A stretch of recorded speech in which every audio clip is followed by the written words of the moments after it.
এভাবে আসি আইসাই বিসমিল্লাহ করে বয়া আস্তে এটা উল্টে দিয়ে ফেরে ছাইরা। উপকূলীয় অঞ্চলের হাজারো জেলে প্রতিনিয়ত জীবনের ঝুঁকি নিয়ে এই নদীতে নামছে মাছ ধরতে।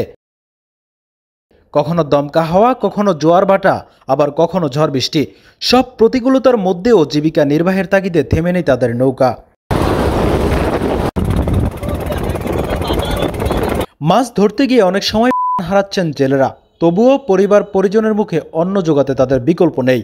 মৌসুমি ঝড় কিংবা নদীর তীব্র স্রোত সবকিছুকে উপেক্ষা করে দুঃসাহসিক যাত্রা চলছে প্রতিদিনই।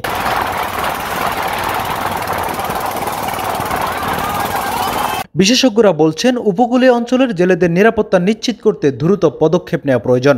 পাশাপাশি ঝুঁকিপূর্ণ মৌসুমে আধুনিক পূর্বাভাস ও সহায়তা পৌঁছে দিলে কমবে প্রাণের ঝুঁকি।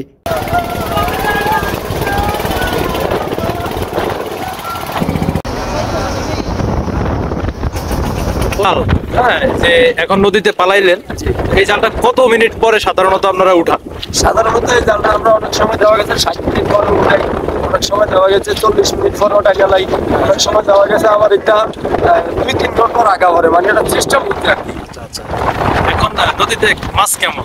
এখন নদীতে মাছ মোটামুটি কম, এই তোরে এরকম একটা না, তারপরে মোটামুটি যেরকম তো বাইতে হয়, কম হোক বেশি হোক লাগবে।